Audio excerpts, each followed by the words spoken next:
Hi, everybody. This is Sean with Voices Levon and Voices of Bourbon. We're here with Trey Herring. He has created Carolina Bourbon years ago, but he is up here in Indianapolis. We're at the St. Joseph's Brewery having a little bit of Jesus, and it's not Jesus, it's Jesus. the Jesus. Phenomenal cheers to beer. the Jesus. Phenomenal Right? space. Come hang out here if you get a chance. Yeah, we've got the vats in the back, and we're going to talk about how Trey uses his vats to make a great bourbon. Sure. So first off, let's just talk about kind of from the get of the jobs that led up to and the experiences that led up to you starting your own bourbon line. Yeah, so, this is probably the question I get most. People say, well, bourbon, how did you get into that? Because, it is, I admit, an unusual job to have. For me, it started going all the way back to my childhood. Growing up on a farm, you grow up around it. You knew the people that were in it, in the business, if you will. And for me, we would go to a store. It was called Singleton's Grocery. Everybody called it Alvin because the guy that ran it was Alvin. And there was, I was a fat kid. As you can see, I grew up. I was a fat kid. So Mom, anytime I was out with Dad, Mom was like, "Make sure you're drinking Tab instead of Coca-Cola," and peanuts instead of moon pies. So I know, horrible, right? And obviously it didn't work. But so You're an adult now. You don't have to fight it anymore. right? I don't have to fight it anymore. But so we would go into Slim's, and there was this guy, the old timer. And, what you would see in a movie, think like your typical moonshiner. A guy in the bib overalls, old. How long was the beard? Didn't have a beard, but he was, his face was just so old and wrinkled. It's just classic, but the sweetest guy ever. His nickname was Sean, so you kind of knew what he did. But I would go in and, I'd want a Coca-Cola and a moon pie, and Dad's like Tab and peanuts, and Sean would be sitting there on a chair. And if you can imagine, this is an old store. The floors are just raw boards. You walk on them and they flex, and it's dusty and dark. And you got the coolers, like the waist-high coolers that you push the lid back and you pull the bottled Coke out. So you got a line of those, and then above those on the racks are the treats, and then there's like a kerosene heater in the corner during the winter. Sure. And then you have these old metal chairs that, the guys, it was a gathering place for the farmers in the community. But Sean would be sitting there by the cooler, so he'd just push the top back, grab a bottle of Coke, hand it to me, give me a moon pie, and I swear I could knock back a 6-ounce Coke and a moon pie in about 5 seconds flat. Because I had to do it without my dad seeing. So Sure. yeah, so he was taking care of you. took care of me. So obviously I fell in love and was interested, what was it about his business? Sure. What did he do? Sure. From there, it kind of, I really got into, I love history. And so one of the periods in our history that I fell in love with was Prohibition.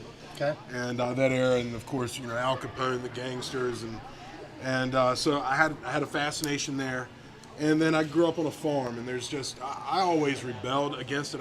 There's one thing I didn't want to do. I didn't want to be a farmer. I wanted to be something different. Sure. And so, it was 2007. My father came down with cancer for the second time, and he asked me to come home. I was living in Huntsville, Alabama at the time. And he asked me to come home. So I tell everybody I had a midlife crisis at 30, basically is what happened. I was torn between, I had a great career with Verizon Wireless. I love my job, but at the same time, I felt an obligation to honor my father's wishes. And I went and visited Jack Daniel's Distillery, which was about an hour or so north of Huntsville. And there was just a feeling I got from visiting that distillery. It was just, I couldn't explain it. It felt like home. And the question popped in my head, why can't somebody do a Carolina whiskey? And so that's really where it all started. The wheels started turning then. That's when it started turning. That question I couldn't get out of my head, why can't somebody do a Carolina whiskey? And so from there, 2 years later, I was basically distilling my first batch. June of 2009, we laid down the first batch. In between, I did move back home. I went to work as a vice president of sales for a small muscadine winery. You were talking about that earlier off camera. Yeah, Hennett Vineyards, small muscadine winery, because I realized that you can't take a college class on how to sell liquor Right. or how to make it. I mean, now you probably can. I think you can find a degree in it now, but yeah. Back then you couldn't. No. And people that knew how to do it, they're not going to share it with you. So the only way to learn it is to do it by experience. And so I went to work for Hennett to learn the business. Was fortunate enough to meet a retired third generation distiller who was able to help guide me. A gentleman by the name of Denny, who actually helped me with the recipe. This recipe technically is his. And at that point, you're talking 2008. Distillery is going to cost you a minimum about $500,000 to build. Sure. Nobody's going to invest in anything in 2008, guys. It was the Great Recession. It was pretty rough. It was like, you want to talk about perfect timing. I didn't have it. So, But you have this idea. I had this idea. I knew how to do it. And so at the time, there were 3 distilleries in the Carolinas. There was one in North Carolina, out of Madison, called Piedmont Distillers. Okay. They do the Junior Johnson Moonshine. Okay. So if you're familiar with No, them. I'm familiar with the name, but I don't think I've ever tasted the product. Well, at the time, they didn't actually distill anything. I think they were bringing all product in from. Oh, gotcha. And then you had the guys down in Guatemala that did the Firefly iced tea vodka, which I'm sure you're familiar with. No, I definitely carried that whole line. Okay. Crown. So Sazerac bought half of them out. So there was an opportunity to work with them. And there were these guys at Terrasentia right outside of Charleston that were just starting up. Okay.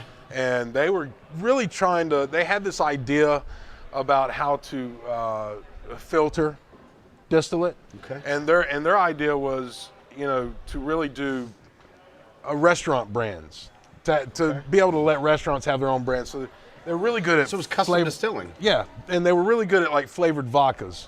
Okay. But they weren't necessarily. They hadn't done a whiskey, and so I went and talked to them. I helped them with some contacts in the retail business side of the business, and they helped me get started and lay down my first run. So that's awesome. Yeah, and How long did it take to build the facility? Or did you just use theirs? Yeah, exactly. So essentially, what I did is I rented. And you time. still do, or do you have? I still do. Yeah, absolutely, Okay. absolutely. And so this bottle right here, this is from my very first batch. That was distilled June of 2009, and we bottled that January of 2013. It's a 3-year, 7-month product. Okay. Yeah. We should probably drink it, right? Why not? We're gonna have to drink some of it. I mean, I'm getting thirsty. Are you guys? I'm always thirsty, buddy. What are we waiting for? I don't think we're waiting for anything. There's no time like the present. So how large have you grown the operation to, as far as people helping and different alliances with different organizations and different distribution companies? What's been the growth? Thank you. Here's an extra one for Sean. The growth has been the toughest part of it. I mean, it pretty much. So the first batch was 47 barrels, is what I got out of the first batch. I was so petrified. I was like, God, I hope I can sell these 47 barrels. And you got to realize, behind those 47 barrels, at the time of release, I had about another 120 barrels sitting, aging. So I was like, God, I hope I can sell these 47 barrels. I sold them in 5 months. And it was like, oh, dang, I should have made a lot more. But I didn't see what I did not see. Nobody saw what was going to happen. What I didn't see was the growth of bourbon, the growth Sure. of whiskey, and the fact that people would take to it like it did. And I mean, I've always maintained pretty much the same price point of $28.95 a fifth. Okay, so that's right where you're at. So you're just under $30. Yeah, just under $30. I went up to 34 one time just to slow sales, because the biggest problem I had initially at the beginning was just running out of product. Sure. And so what I've done now is I've started to blend in some MGP barrels. Okay. Into my barrels, so that I can stretch that and maintain a product out there on the shelf. And when did you form your relationship with MGP? Well, from the beginning, really. Okay. So yeah. Okay. Yeah. Cool. So talk to us a little bit about what this is all about. So it's the first barrel ever. This is first batch. First batch ever. Yep. Sorry. Yep. So this was 47 barrels, aged 3 years, 7 months. It's So smooth. bottled at 90 proof. There's no bite. yeah. It's smooth as. And that's why I It's made like it. a I really caramel butterscotch smooth. what I wanted to do was make a product that was very similar to Maker's Mark. So it's a wheated bourbon. It's a heavily wheated bourbon. It's 24% wheat actually. Wow. It is huge. I would say it's probably one of the highest wheated bourbons out there. Do you use a little bit of malted barley too? Of course, for yeah. enzymatic conversion and Yeah, stuff like that of Sorry, course that also was really nerdy. Also, we use alpha amylase. I mean, you pretty much have to when you're using wheat. So Trey, it's delicious. Dude. yeah, I mean, It's- it really is absolutely outstanding. Now I'm mad that we don't even have it in the state. Thanks a lot, yeah, Kirker. sorry. God, this guy. It's all Hey, Kirker's we fault. could be working on that for 2020, possibly. I'll talk to some people. We'll see if we can get it done. It's phenomenal. Yeah, I mean, it really is. And this is funny because Trey and I were just outside talking about it. And I've been doing this for a long, long time. I evaluate product, 30 to 100 products a week. And I've been doing it for 18 years. This is absolutely delicious. You have done a remarkable job. Thank you. Yeah, and I mean, it comes down to How would you describe the notes, flavors? With like, just I get a to lot the of people? butterscotch. I would say butterscotch, Yeah, warm butterscotch. toffee. Yeah, definitely caramel. warm toffee. Yeah, it's I mean, it's dialed in. That first batch was so perfect. And I think that's what's interesting, right? So you're talking about this. And so what do we have here that we're going to taste So then a this little is, bit later? Yeah, this is current. Slightly different label. This is one that I started to blend in the MGP. started to blend in some MGP, some 2-year-old MGP barrels. Okay. So this is 3 years, 7 months. Okay. Of course, I realized sales were much higher than I could keep. So what I started to do is vat barrels of different ages. So what this is, it's a 50% 3-year my barrels. I got 25% 2-year MGP barrels. Okay. And then I got 25% 1-year my barrels. And it to me, not quite as good as that, but it's very comparable. Sure. Great mixer. I mean, really, my price point is set to compete with like Jack Daniels, your daily drinkers. I would say your daily drinking Yeah, opportunities, absolutely. sub $30. That's it. Also, I just noticed this. So 3 degrees and proof change on Yeah, this. yep, And so- so you made that move. I made that move just to take a little bit of the heat off. So when you tasted that, which you're a rye guy, so you probably didn't pick up on it, but for an entry-level bourbon drinker, they want something that's very smooth, that's very, very palatable. And so for I think me, it's remarkably palatable. yeah, for me, it has a tinge of heat. Whenever I was bottling these at 90, there was just tinge of too much heat. So what I did is I proved it down to 87. Of course, there's also economics in that. Absolutely. Bean counters love water. Yeah, and we went through and listen, we went through a phase there where I went from paying, $160, $170 for a barrel to paying $270 for a barrel. I mean, so we kind of Economics are important. yeah, we went through a period in time there where you had so many people getting into the business that your raw materials, copper, steel, barrels, bottles, corks, all of that stuff, the price went up. And now, finally, thank you, Jesus, it started to come back down. We settled, and now Exactly. You can get stuff cheaper. And so my 8th batch that I'll be bottling here next month, I'll be going back to my original recipe. So basically, my original 3.5 year. So get it while it's hot. Yeah.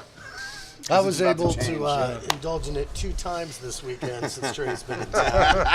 And the first moment, I initially was like, it's kind of a little smoky. It's got a little, Liz, did you wanna burnt to try it. But some? then there definitely is a lot of caramel and That was the original. sweetness, but no bite on the back end. It's